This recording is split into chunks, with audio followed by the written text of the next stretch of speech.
Alors, en information générale, nous vous apprenons que le dossier que nous devrions préparer pour le ministère de l'Administration du Territoire et de la Décentralisation est complètement prêt. Vous vous souvenez qu'à l'issue de la session de restitution de l'évaluation, le modèle vous avait fait part des observations qui avaient été faites par le ministère et que nous étions rangés parmi les partis politiques qui avaient satisfait un peu plus de 70% des critères qui avaient été définis et que cela nous a valu d'être placés dans la rubrique des partis en observation. Et nous avions fait des comptes rendus pour vous dire les discussions que nous avons eues avec les cadres du ministère, dont les reproches étaient essentiellement des reproches de forme sur la documentation qui a été fournie. Entre autres, c'est des dossiers considérés comme étant des défauts de signature. Il y a des documents pour lesquels ils estiment que toutes les pages n'ont pas été paraphées, n'ont pas été signées, etc., etc. Donc ce sont des problèmes mineurs, en réalité des problèmes de forme qui peuvent arriver, cela suite au déficit de communication qu'il y a eu au départ. Parce que si le ministère avait eu une approche inclusive de la démarche qui consiste à discuter, à avoir un cadre permanent de discussion avec les organisations politiques, je pense que ces questions ne se seraient pas posées. Mais puisque le travail a été fait de façon solitaire et avec toutes les insuffisances que nous avons dénoncées et que nous avions exposées ici, je pense que nous nous sommes retrouvés avec des incompréhensions qui nous ont été portées. Mais néanmoins, dans ces types de circonstances, nous avons préféré voir le verre à moitié plein que de le voir à moitié vide. C'est-à-dire qui consiste à ce que chacun se remette en question, non pas seulement pour les partis politiques, mais le département lui-même qui a fait des aveux par rapport à l'approche qui a été utilisée, par rapport au logiciel qui a été utilisé, par rapport à la méthodologie qui a été utilisée. Dès lors que cela est, et chacun de nous voulant tendre vers la perfection, nous nous sommes dit que ce n'était pas inutile de discuter et voir dans quelle mesure ces anomalies et dysfonctionnements constatés, comment nous pouvons les corriger et mettre à la disposition du ministère. Ceci étant, le département, le secrétariat général, le département des affaires juridiques et mon cabinet ont travaillé en étroite collaboration autour de ces dossiers pour faire correction de tout ce qu'on peut considérer comme étant manquement, insuffisance. Et je vous annonce que ce travail est terminé et que la semaine prochaine, à travers un cabinet d'huissier autorisé, nous allons déposer ces documents au niveau du ministère pour tourner définitivement cette page afin que nous soyons complètement préparés pour les prochaines échéances électorales auxquelles le modèle souhaite participer grâce à votre implication. Et alors, je vais aborder directement le deuxième point qui consiste à parler de notre participation en tant que parti politique aux activités des forces vives. D'abord, pour rappel, les forces vives regroupent l'ensemble des partis politiques à travers les coalitions et des organisations de la société civile de notre pays. Bien naturellement, les forces vives ont existé de par le passé. Ces derniers temps, en fin 2022, je crois que les discussions ont recommencé et nous avons participé à ces discussions-là pour savoir dans quelle mesure il faut mutualiser nos efforts, faire converger nos points de vue, même si nous pouvons avoir des différences en matière d'observation, d'analyse et de critique de certains sujets, mais globalement, nous sommes d'accord sur les fondamentaux. Les fondamentaux, c'est quoi? C'est d'abord le retour à l'ordre constitutionnel comme objectif. La démarche, c'est une démarche collégiale, une démarche concertée. Comment les partis politiques, les organisations de la société civile peuvent se mettre ensemble pour faire en sorte que nous revenions à un ordre constitutionnel à travers des élections au niveau de la base et au niveau du sommet. Ça veut dire des élections locales et des élections nationales. Et comment aussi faire face à la crise actuelle, parce que nous sommes tous obligés de constater que la transition s'est enlisée. Et aujourd'hui, il est question de rectifier la trajectoire de la transition, parce que depuis le début, nous nous étions organisés de plusieurs façons Vous vous souvenez, il y a eu le G58 qui a réuni presque tous les partis politiques à l'époque qui étaient actifs en Guinée au début de la transition. Également, les organisations de la société civile s'étaient organisées à leur façon. Des propositions ont été formulées, des mémorandums ont été rédigés. Le modèle lui-même en a rédigé 4 que nous avons publiés. Et les autres partis politiques aussi ont fait de même. À l'époque, l'objectif c'était de faire en sorte qu'on puisse taire certaines de nos divergences afin de permettre à la transition de se dérouler en toute sérénité avec la contribution des uns et des autres. C'est ce qui a facilité d'ailleurs la mise en place du CNT, en dépit du fait que sur les 81 membres du CNT, il n'y avait eu que 15 qui avaient été alloués aux partis politiques. De façon solitaire, la junte l'avait décidé ainsi, sans associer personne. Mais à l'époque, nous nous étions dit que l'objectif n'était pas de se quereller pour des postes, encore moins pour de la représentation. Il faut prendre suffisamment de la hauteur pour répondre à cet appel. Et bien naturellement, nous sommes parvenus à taire nos divergences, à aplanir un certain nombre de choses qui pouvaient exister naturellement entre les acteurs politiques, et les coalitions avaient pu désigner les 15 qui sont allés aujourd'hui représenter la classe politique au niveau du CNT. Mais tout le monde sait que 15 sur 81, bien naturellement, ça ne fait pas un pourcentage suffisamment solide pour pouvoir peser sur l'orientation de l'institution et sur les décisions de l'institution. Ceci étant, les organes de la transition ont fonctionné tous de la même manière. Tous se sont mis au service de l'agenda de ceux qui les ont nommés.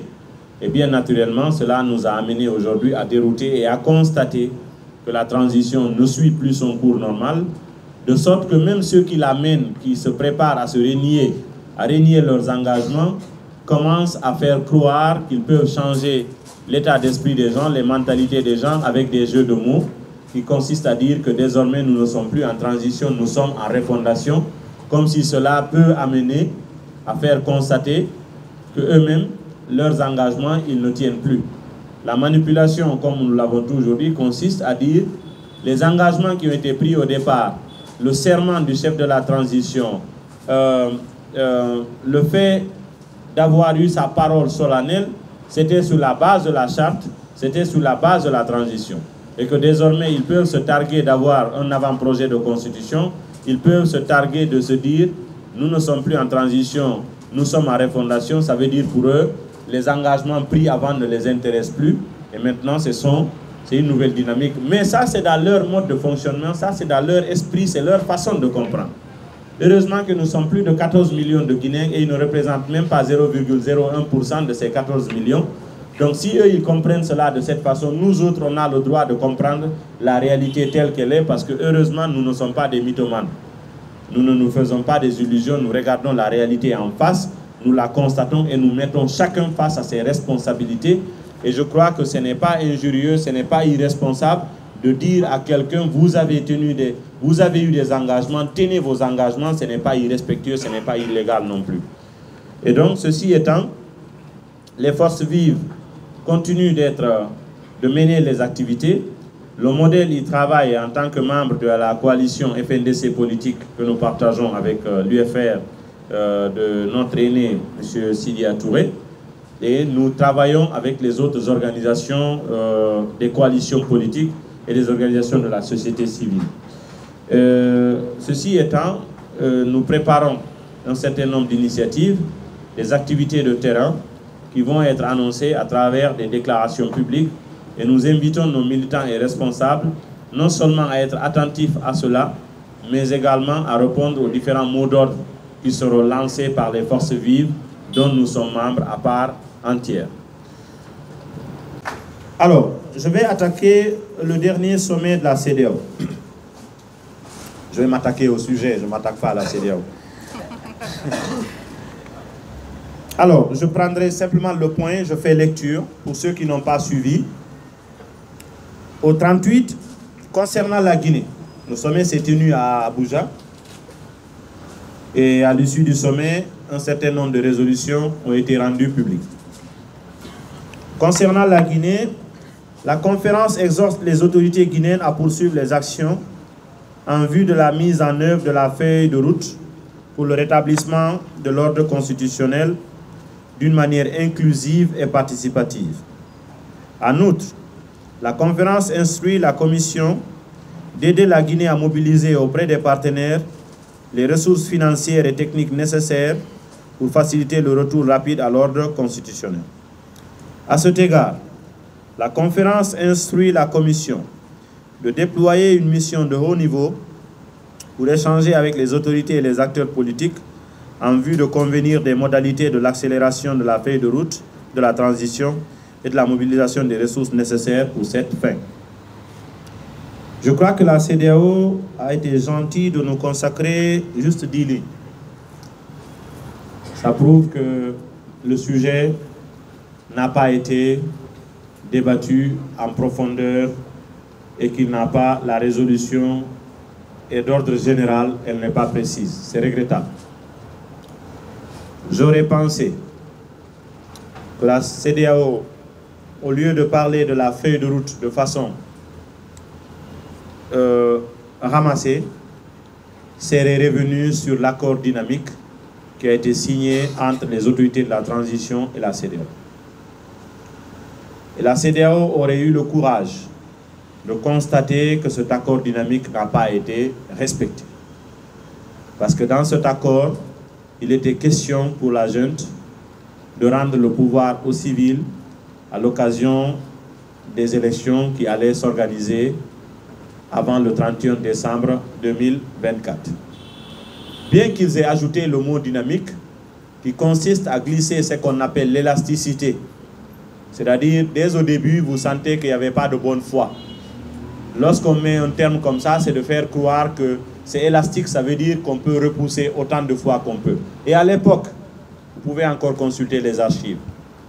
Personnellement, j'avais pris position pour alerter sur cette stratégie de la junte, en l'occurrence l'élasticité.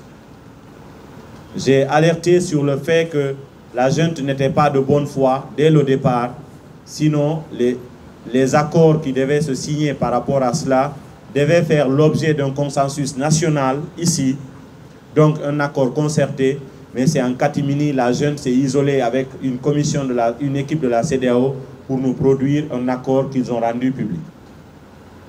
En dépit de cela, nous avons dit que nous prenons acte de l'accord, espérant que les autorités de la transition allaient au moins respecter cela. Mais aujourd'hui, ils ne respectent ni cet accord, ni leur engagement solennel, ni leur serment, ce sur quoi ils se sont engagés sur toute la ligne. Mais ne nous faisons pas des illusions. La CEDEAO, c'est l'organisation sous-régionale qui n'a pas aujourd'hui une marge de manœuvre réelle pour agir sur les États membres. Vous en avez même certains qui se sont retirés unilatéralement. La CEDEAO s'est plongée, a créé sa propre crise en n'ayant pas pris ses responsabilités face au troisième mandat dans les différents États membres. Et on en avait parlé, et dans mon dernier livre d'ailleurs, je l'ai détaillé aussi. L'Afrique de l'Ouest, dans les années 2000, à la fin des années 2000, disons même entre 2012 et 2013, l'Afrique de l'Ouest a été la région africaine qui a connu le plus grand nombre d'alternances politiques par les urnes et de façon pacifique au pouvoir. Je crois que le seul pays exceptionnel à cela, c'était le Togo. Tous les autres pays, vous prenez la Côte d'Ivoire, vous prenez la Guinée, le Burkina Faso, le Mali, le Sénégal, la Sierra Leone, le Libéria, la Gambie, le Cap-Vert, le Nigeria, le Bénin, le Niger. Tous ces pays avaient connu un nouveau président au moins à travers des élections acceptées et la transmission du pouvoir s'est faite de façon pacifique. Mais qu'est-ce qui s'est passé entre-temps? La plupart des chefs d'État bénéficiaires de l'alternance au pouvoir par les urnes ont été tentés par le troisième mandat. La Guinée l'a fait, la Côte d'Ivoire l'a fait, le Mali, ce n'était pas le cas, mais le pouvoir était très fragile, le Burkina également, le Niger, en dépit du fait qu'il n'y avait pas de tentation de troisième mandat, il y a eu une transmission du pouvoir, mais il y a eu un coup d'État militaire. Le seul pays qui est sorti du lot, qui a été sauvé, et ça aussi par ses propres mécanismes internes, c'est le Sénégal. Parce qu'il y avait la tentation de 2012 avec Abdoulaye Wade, mais le peuple sénégalais s'est érigé, les institutions du pays sont solides, les juges, etc., des personnalités du pays se sont levées, tant des personnalités religieuses, des personnalités sociales, des personnalités institutionnelles. Tout le monde s'est mobilisé pour défendre l'intérêt du Sénégal qui était dans le sens de l'alternance, qui est devenue une culture démocratique du Sénégal à travers la pratique de l'alternance. Et ce pays récemment aussi a survécu aux mêmes agitations politiques à travers une autre alternance. Ça veut dire quoi? Les institutions internationales, certes nous en sommes membres, mais ces dernières années, elles ont atteint leurs limites. Il y a une crise du multilatéralisme dans le monde. Les Nations Unies, qui est la plus grande organisation multilatérale, n'arrivent pas à régler la plupart des conflits aujourd'hui qui existent dans le monde. L'Union européenne a des difficultés de freiner la guerre qui est à ses portes entre l'Ukraine et la Russie, ça fait maintenant quelques années. Ce qui se passe au Moyen-Orient, au Proche-Orient, tout le monde le regarde. Pratiquement, il n'y a pas une institution internationale qui donne des indices de solution à ces différents conflits. En Afrique, l'Union africaine, on n'en parle presque plus. Ce n'est même plus un sujet d'actualité. Ils ne font même plus un semblant de communiquer sur les différents conflits qui se passent sur le continent. La Somalie est un non-État depuis le début des années 90. Les deux Soudans, le Soudan s'est séparé en deux. Certains ont pensé que c'était la solution. Maintenant, le pays morcelé en deux, c'est les deux morceaux-là aujourd'hui qui sont en train aussi de se batailler en deux. Au Nord-Soudan, c'est la même armée qui s'est divisée en deux, donc qui s'affronte, qui a pris les populations en otage. Le Sud-Soudan, un gouvernement n'est jamais stable. On ne parle même pas des autres pays. Il y en a les zones de conflit un peu partout en Afrique. C'est pour vous dire que nous devons compter sur nos propres efforts. Nous devons compter sur nous-mêmes. Parce qu'il y a des mécanismes internes que nous pouvons utiliser dans notre propre pays pour garantir notre propre avenir chez nous. Parce que c'est de cela dont il s'agit. Il ne suffit pas de croire que vous rencontrez quelqu'un qui parle de la Guinée comme s'il pouvait être soucieux de la Guinée mieux que vous. Si nous-mêmes nous leur montrons que notre avenir est ailleurs, pourquoi vous voulez que quelqu'un se batte pour qu'on règle nos propres problèmes?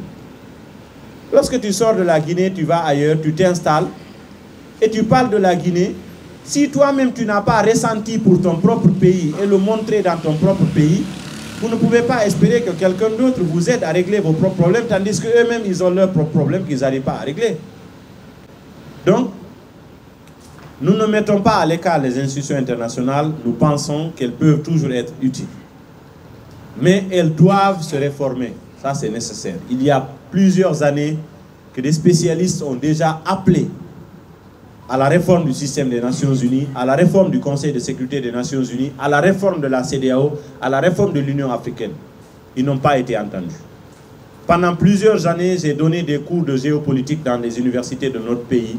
J'ai traité ces sujets en termes d'analyse, en termes de recherche, en termes de production et en termes de consultation avec des organismes qui travaillent. La dernière fois, j'étais à Genève pour présenter un de nos travaux qui a un rapport avec la situation sécuritaire et politique dans le Sahel.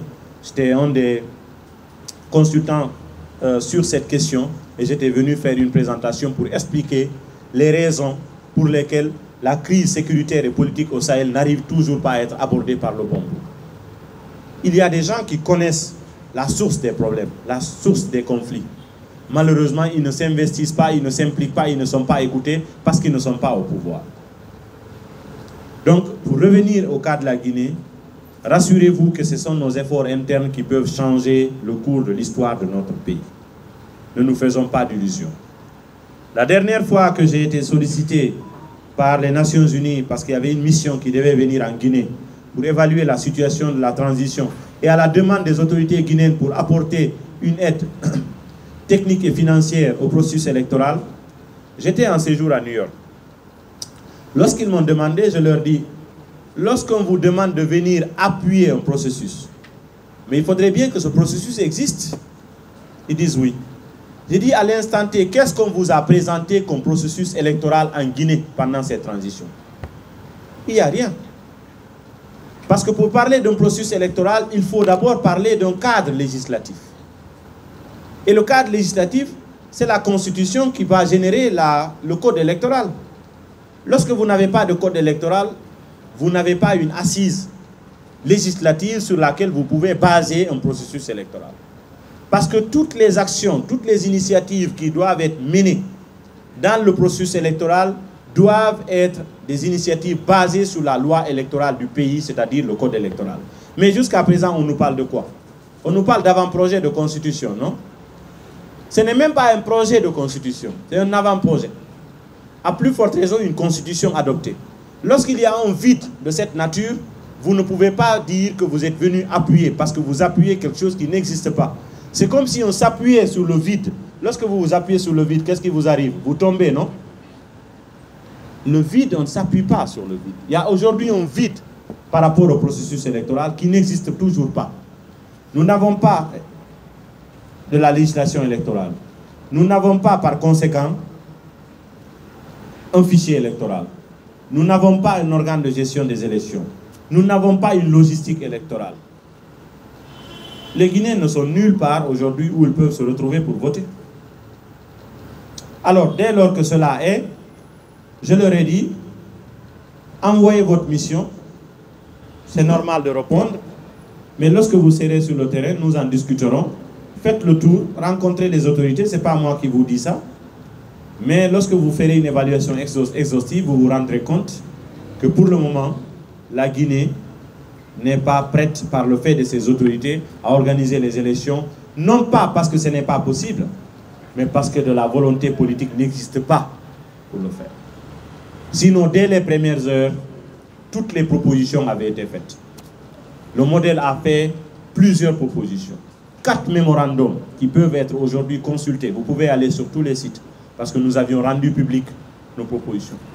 Nous avons ici les décharges. Nous avons adressé ces propositions à l'ensemble des organes de la transition, y compris au président de la transition lui-même. Les courriers ont été dispatchés partout. Si on était de bonne foi, l'idéal aurait été de réunir tous ceux qui ont exprimé des propositions autour d'une table pour dire ensemble, regardons ce qu'il y a à faire et on se met d'accord. Et on avait estimé, d'après nos simulations, que 18 mois pouvaient suffire pour organiser la transition, faire des élections et rendre le pouvoir aux civils élus par les Guinéens, et la Guinée allait se mettre sur une dynamique de développement économique et social. Malheureusement, comme on le dit dans notre langage ordinaire, on ne peut pas réveiller quelqu'un qui ne dort pas. En toute chose, lorsque vous n'êtes pas de bonne foi, lorsque vous n'avez pas la volonté de le faire, vous ne le ferez pas. C'est la volonté qui a manqué aux autorités de la transition, parce que tout ce qu'ils ont eu envie de faire, ils l'ont fait et ils le font. Lorsqu'ils ont envie de mettre des délégations spéciales, ils le font. Lorsqu'ils ont envie de sortir de l'argent pour organiser de la propagande politique, ils le font.